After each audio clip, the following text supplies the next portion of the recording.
The religion of the Kushites is quite interesting. One of the important deities was Amen. Now, Amen is the pronunciation that the Hebrews give it, and some scholars agree to use that pronunciation.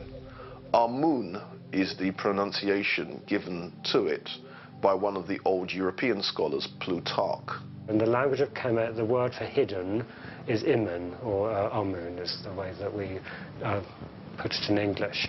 And Amun is the name of God as creator who is everywhere and hidden, combined with Ra'ah, who's the energy of the sun. That's the metaphor for the creator, so Amun Ra'ah. But Amun is the hidden part, very much like the Christian, Jewish, Muslim concept of God as everywhere and invisible. The sun, the symbol of the creator, was reborn every morning. It reached its highest position in the day at noon, where it was known as Re. Re represented the creator, God, the sustainer of life on high at its highest point.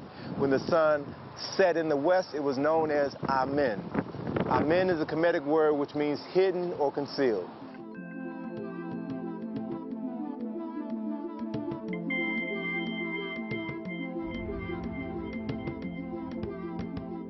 Amen was supposed to be unseen and therefore very all-powerful also, because Amen was responsible for creation. Amen was responsible for everything, knew everything, understood everything, could foretell everything, and so on, the great omnipotent and omnipresent divinity. At this religious center, one of the main temples that is still here to be seen today was a temple that was dedicated to Amun. The ram was a sign that was always associated to the worship of Amun. It has been claimed that during the time of these temples, it was the astrological age of the ram, what we know as Aries, and that's why the ram was represented. They all worshipped God Amun, who was the same god as in Egypt, the state god of the pharaohs, whose main temple was in fact in Napata.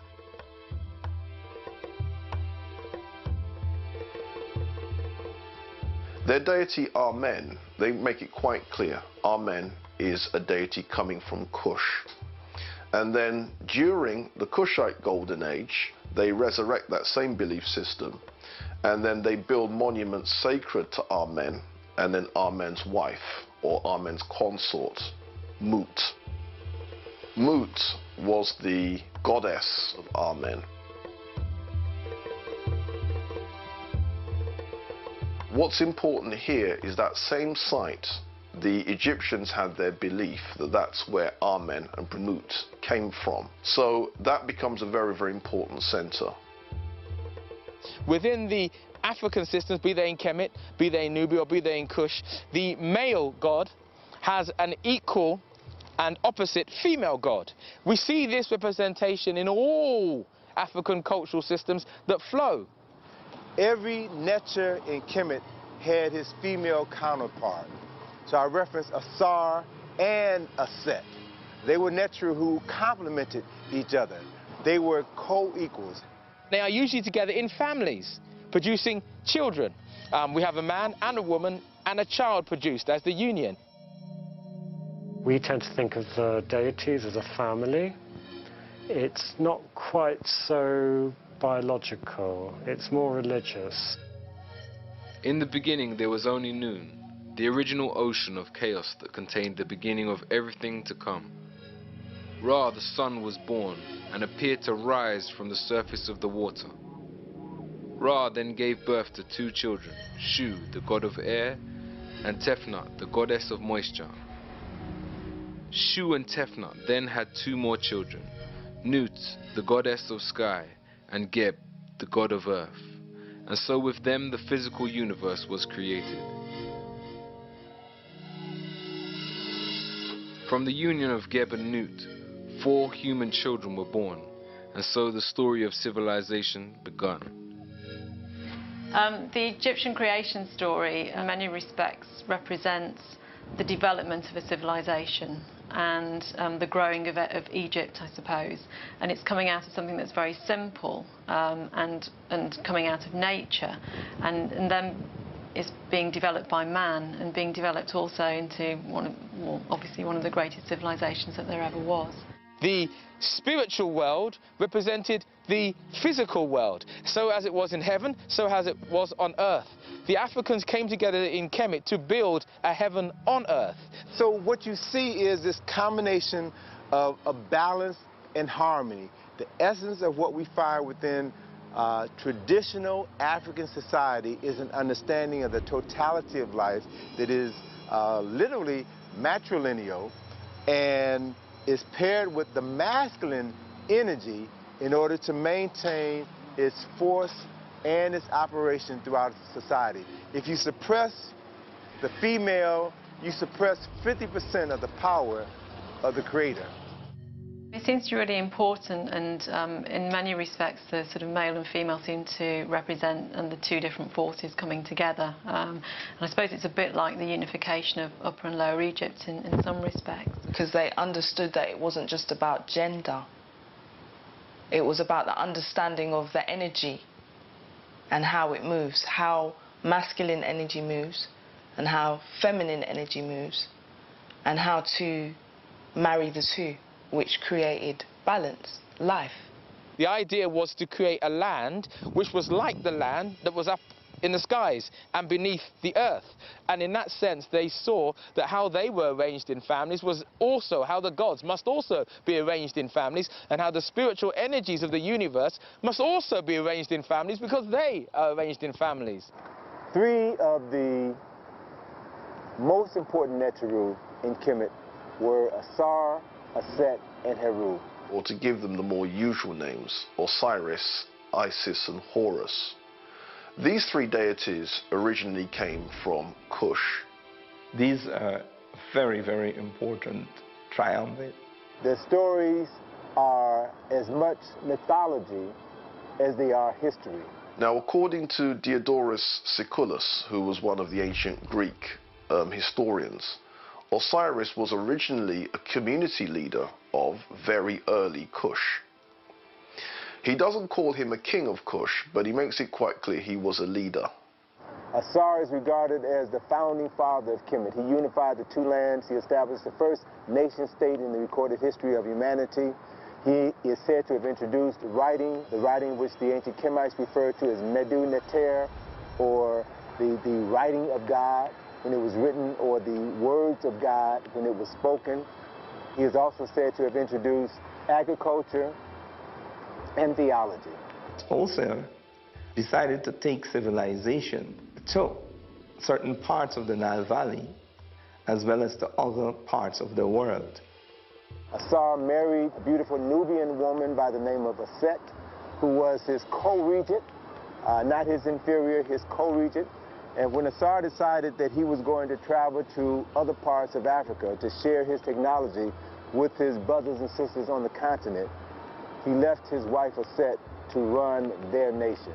And he was very successful, very admired, and this provoked the jealousy of his brother, Set. And Set then plotted to overthrow his brother Asar. Set, or Sete in ancient Egyptians, murdered his brother, dismembered his body into 14 pieces, and then scattered those 14 pieces throughout Kemet. When Aset learned of the murder and dismemberment of her husband, she fled for her life, and then she went searching for the missing parts of her husband's body. Aset found 13 of the 14 parts of Asar's body, and as she found each body part, she cleaned it, she anointed it with oils, and she laid all 13 parts out, and she literally remembered her husband, wrapped his entire body in bandages, and created the first mummy in the recorded history of humanity. As Aset was preparing to bury her husband, she grieved because she was about to bury the man that she loved. She grieved because she was still a virgin. They had never consummated their marriage, and thus she would never bear children by the man that she loved. And according to the story written on many papyri in Kemet, carved on several temples in Kemet, the spirit of Asar came and impregnated his virgin wife Aset. And then 9 months later, the Virgin of Set, gave birth to their son, Heru. Now, in the case of Isis or Set, she is the original Virgin Mother, and she is seen suckling Horus.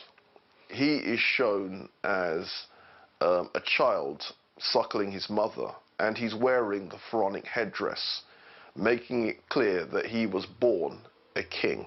Heru is the son of Osiris, and he's the embodiment of order.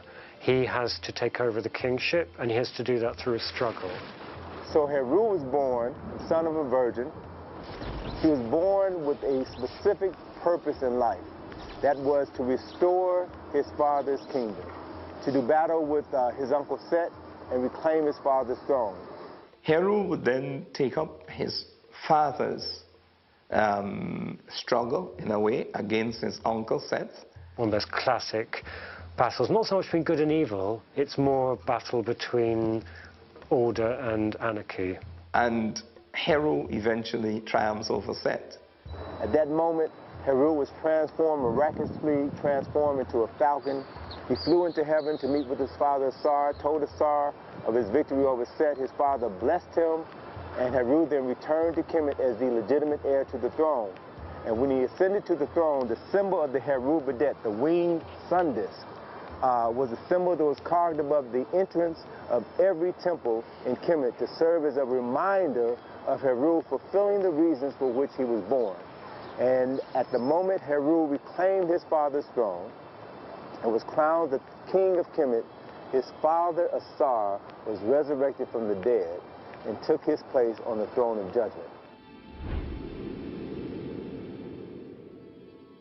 According to Plutarch, what he says about Osiris is that Osiris was associated with the moon, and the moon has its lunar cycle and then disappears at the end of the lunar month, and then 3 days later is then reborn, and this is then the resurrection of Osiris after being dead for 3 days.